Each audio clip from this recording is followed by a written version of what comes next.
IAS के exam का मजाक बना दिया, आईएएस के एग्जाम की आपने हत्या कर दी। ये कितना बड़ा मतलब देश के साथ, जनता के साथ कितना बड़ा अन्याय है। मतलब आज वर्चस्व उन्होंने कर लिया है। आज प्रधानमंत्री या जो भी नियुक्त किए जा रहे हैं उसमें सिर्फ उन्हीं का ही वर्चस्व है। यानी लोकतंत्र के चारों स्तंभ पर ब्राह्मणों का कब्जा है। स्वर्णों में जो राजपूत है और वैश्य है वो भी प्रताड़ित है, वो भी बड़े पैमाने पर इनसे ग्रसित है। आपने बताया था कि पूरे देश में सरकारी स्कूलों का निजीकरण होगा, तो ये भी खबर है। मतलब वो कुल मिला के सारे देश को बर्बाद कर देंगे, पूरे देश का बेच देंगे। इसलिए बेच देंगे कि कहीं SC ST OBC के लोगों को लाभ ना मिल जाए। चलिए, हमारे बीच में देश के जाने माने विद्वान स्वामी हरिसानंद जी गिरी महाराज जी है, जो शास्त्रों के बड़े अध्ययनशील व्यक्तित्व रहे हैं, गुरुकुलों में पढ़कर आए हैं। तो मैं आपसे भी आग्रह करूंगा, हमारे बीच में बामसेब के वरिष्ठ राष्ट्रीय अध्यक्ष सम्मानी जो हमारे आदिवासी विकास परिषद के विद्वान व्यक्तित्व है, तो मैं चाहूंगा कि आप भी दो शब्द कहें उनकी उपस्थिति में। स्वामी जी, स्वागत है आपका। हाँ स्वामी जी, नमस्कार। जी जी जी, नमस्ते नमस्ते। स्वामी जी, मेरा आपके जो अतिथि हैं महानुभाव, इनसे ही मेरा कुछ सवाल भी है और कुछ एक विचार भी है कि जो अभी फैसला आया है अभी सुप्रीम कोर्ट के द्वारा, तो क्या ये फैसला कोई राज्य सरकार ने सुप्रीम कोर्ट को कोई आंकड़ा दिया है, उनके पास कोई जनगणना है, या फिर केंद्र सरकार ने कोई उसको दिया है एक सर्वे, या फिर सुप्रीम कोर्ट के पास में कोई सर्वे है? क्या ये सुप्रीम कोर्ट से रेवेन्यू पिटीशन के द्वारा क्यों नहीं उस पर पुनर्विचार याचिका दायर किया जाए? क्या ऐसा हो सकता है? जी, ये जो सुप्रीम कोर्ट के द्वारा जो जजमेंट दिया गया है ये असंवैधानिक है। सुप्रीम कोर्ट को कोई पावर नहीं है उस संविधान में जो किसी भी तरह का संशोधन करना या कोई भी क्राइटेरिया करना है कि ये EWS यानी स्वर्णों को जो 10% दिया है, ये भी संविधान के विरोध में जाकर के दिया है, संविधान में संशोधन करके दिया है। और वर्तमान में जो भी ये निर्णय दिया है, ये कोई भी कानून बनाने का काम संविधान में विधानसभा लोकसभा में जो चयनित लोग होते हैं वो कानून बनाते हैं, किसको क्या देना है। अभी बिहार का जजमेंट आया था, बिहार में जाति आधारित जनगणना हुई थी, नीतीश कुमार जी ने 75% आरक्षण दे दिया था। पिछड़ा वर्ग की गिनती हुई थी, 64% पिछड़ा वर्ग पाया गया था। अब वो राज्य सरकार ने निर्णय लिया और वो जाकर के सुप्रीम कोर्ट ने उस पर रोक लगा दी। अब ये सुप्रीम कोर्ट में कौन लोग बैठे हुए हैं, क्या बैठे हुए, किनके इशारे पे काम कर रहे हैं, ये बहुत इसको समझने की आज आवश्यकता है कि सुप्रीम कोर्ट कोई सुप्रीम नहीं है, ये उनके क्राइटेरिया का मामला नहीं है, उसके बाद भी वो इंटरफियर कर रहे हैं। इसका मतलब है भारत के अन्य सभी लोगों को, जानकार लोगों को, तमाम वकीलों के ये जजमेंट के बाद में सुप्रीम कोर्ट के वकीलों के स्टेटमेंट आए और वो सोशल मीडिया पे है, आपको यूट्यूब पर मिल जाएंगे आपको। तो ये जो जजमेंट दिया है ये गलत है और उनको कोई अधिकार नहीं है, उनके अधिकार क्षेत्र के बाहर का है। वो सिर्फ संविधान को अमल कर सकते हैं। जी जी, आपने संविधान, हाँ, सुप्रीम कोर्ट को यह अधिकार नहीं कि 50% आरक्षण की लिमिट लगा दे, और सरकार इसी बहाने SC ST OBC का आरक्षण नहीं बढ़ाती है कि 50% की लिमिट है। अरे भाई, तुम्हें अधिकार किसने दिया है? संसद निर्णय करेगी कि किसको कितना अधिकार देना है, नहीं देना है, और उसका सर्वे करना नहीं करना, सारे काम संसद के हैं। सुप्रीम कोर्ट का मकसद तो ये होना चाहिए कि सामाजिक न्याय की व्यवस्था जो संविधान चाहता है उसके अनुकूल सरकार काम करे, ना कि वो ये लिमिट लगाए कि भाई 50% से ज्यादा आरक्षण नहीं होना चाहिए। अगर 50% से ज्यादा आरक्षण नहीं होना चाहिए तो 98% IIT IIM में एक ही जाति वर्ग संप्रदाय के लोग क्यों बैठे हुए? सोसिन जी हमारे बीच में लिख रहे हैं, इस गंभीर विषय पर स्वामी जी सुंदर सटीक विश्लेषण, चलिए, बहुत बहुत साधुवाद, धन्यवाद आपका। हमारे बीच में बामसेप के प्रदेश अध्यक्ष डॉक्टर जोगिंदर सिंह जी राय साहब कश्मीर से जुड़े हुए हैं।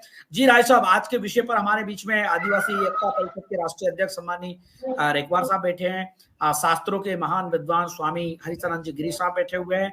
तो आज के विषय पर 2 शब्द कहेंगे, और कोई क्वेश्चन पूछना हो तो रेकवार साहब से भी आप पूछ सकते हैं। जी स्वामी जी, सबको मेरी तरफ से क्रांतिकारी जय भीम, जय जोहार और जय मूल निवासी। दोनों वक्तागण को भी मेरा जय जोहार और जय मूल निवासी। आज का विषय देखो, बड़ा गंभीर विषय है। आरक्षण में से आरक्षण का जो मामला सुप्रीम कोर्ट ने 565 पेज की जो जजमेंट दी है, ये पूरे भारतवर्ष के जो अनुसूचित जाति और अनुसूचित जनजातियों का जो वर्गीकरण की बात की है, बहुत ही बड़ा दुर्भाग्यपूर्ण की बात है। और सब लोग जानते हैं कि जैसे डॉक्टर शुक्ला जी और रमेश कुमार भंगी जो वाल्मीकि समाज से आते हैं, 2005 में इन्होंने अपनी ये दायर की थी सुप्रीम कोर्ट में एक पिटीशन, और सुप्रीम कोर्ट में ये साबित करने में कामयाब हो गए कि जो वाल्मीकि समाज है या एससी समाज में जो अति पिछड़ी जातियां हैं, उनके साथ आज भी जातीय अत्याचार और जातीय भेदभाव होता है। इसलिए सुप्रीम कोर्ट ने ये राज्यों को ये निर्देश दिए हैं कि ऐसे लोगों की सूची तैयार की जाए जिनको आज भी आरक्षण का लाभ नहीं मिला है। लेकिन आपके माध्यम से ये मैं बात स्पष्ट करना चाहता हूं कि जो एससी एसटी बहुत सारी एक जातियों का समूह है जो सरकारी नौकरी में और शिक्षा में प्रतिनिधित्व करता है, लेकिन इसका संबंध आरक्षण से नहीं है, क्योंकि आरक्षण उसी को मिलेगा जो उचित शिक्षा को प्राप्त करेगा। तो आप अगर उचित शिक्षा प्राप्ति नहीं कर सकते हो, मिनिमम क्वालिफिकेशन आपके पास नहीं है, वो जाति, वो समुदाय, वो व्यक्ति विशेष कभी अगर स्कूल ही नहीं गया, तो अगर कोई सरकारी नोटिफिकेशन आती है तो उसके आगे आपकी प्रिस्क्राइब्ड क्वालिफिकेशन नहीं है, तो आप जितना मर्जी वर्गीकरण कर लीजिए, आपको आरक्षण का लाभ नहीं मिलेगा। तो कहने का मतलब है कि आरक्षण के अंदर, आरक्षण की जो सुप्रीम कोर्ट ने जजमेंट दी है, सरकार की आखिरी कील है, जो एससी एसटी वर्ग है उनके आरक्षण को खत्म करने के लिए ये साबित होगा। लेकिन ये जो एससी एसटी का आरक्षण है, जैसे सब लोगों को मालूम है कि ये शिक्षा और सामाजिक पिछड़ेपन के कारण है, आर्थिक जो सिस्टम है या आर्थिक पिछड़ेपन के कारण थोड़ी है। तो आप क्रीमी लेयर लागू कैसे कर सकते हो जब आपके पास कोई आंकड़ा ही नहीं है, सरकार ने कोई ऐसा सर्वे ही नहीं कराया है आज तक, तो कैसे कहोगे? इसके बाद भी क्या साबित हो सकता है कि जो पिछड़ी जातियां हैं उनको आप आरक्षण दोगे?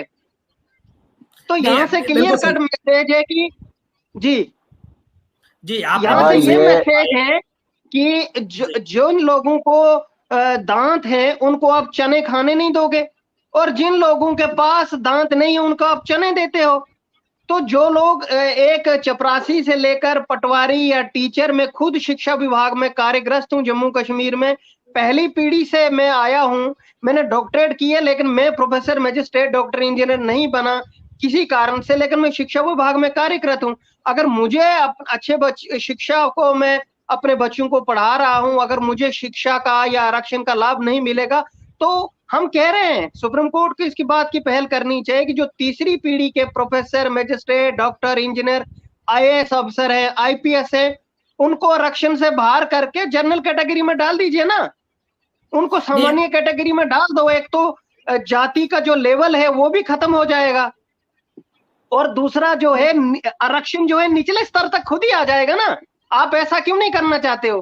क्योंकि आपकी मंशा जो है वो क्लियर है, क्योंकि आप जातियां भी बरकरार रखना चाहते हैं, और जातियों के रूप में या और जो आरक्षण का अधिकार शिक्षा के क्षेत्र में या सरकारी क्षेत्र में वो आप देना नहीं चाहते हो। यहां से आपकी मानसिकता क्लियर है। चलिए, बिल्कुल सही कहा आपने। मैं बता दूं आपको कि एक व्यक्ति एमएलए बन गया एससी एसटी की सीट से, सम्मानी रेकवार साहब आपका भी ध्यान चाहूंगा, वो अगर चलो मान लो कि वो 5 साल तक का विधायक बन गया, चलो वो मंत्री बन गया, अब उसको आप क्रिमिलेयर लगा दीजिए कि ये तो क्रिमिलेयर हो गया, तो अब आप उसे सामान्य सीट से टिकट देने के लिए तैयार हैं? हेलो, भाई मैं पूछना चाहता हूँ सभी पार्टियों से और सभी नेता नेतियों से और सभी इन्होंने ये जो सुप्रीम कोर्ट हाई कोर्ट के जज है इनसे, क्या वो जो समाज के ठेकेदार और जो कह रहे कि आरक्षण गलत है, संविधान गलत है, क्रिमिनल हो गए, तो जो SC ST का व्यक्ति वो एक बार विधायक बन गया, 2 बार विधायक बन गया, 3 बार विधायक बन गया, मंत्री बन गया, क्या उसे बाद में ये सामान्य सीट से लड़ाएंगे कि नहीं तू अब आप सामान्य निकाल दिया है, हम तेरे को अपने अपने अपने क्षेत्र में लड़ाएंगे? रेखवार साहब क्या कहेंगे, 2 शब्द कहेंगे? मैं बता रहा हूं, ये संविधान की बदौलत हमारे विधायक सांसद बन रहे हैं, कोई पूछने वाला नहीं है। अगर रिजर्व सीट नहीं होती तो ये हम लोगों को, ये तो सिर्फ वो पूना पेक था। यदि वास्तव में अगर ईमानदारी से ये SC ST के पक्ष में होते और राजनीतिक प्रतिनिधित्व देना चाहते तो जो बाबा साहब अम्बेडकर ने जो कम्युनल अवार्ड के रूप में डबल बोर्ड का पावर, पृथक निर्वाचन क्षेत्र, उसको मान लिया होता। लेकिन ये तो सिर्फ हमारे लोगों को इसलिए ढो रहे हैं, और उस पूना पैक्ट की वजह से जो ज्वाइंट इलेक्टोरल लागू हुआ है तो उसमें किसको टिकट देना, वो पार्टियां चाहे कांग्रेस हो या बीजेपी है, दोनों ही पार्टियों पर ब्राह्मणों का नियंत्रण है।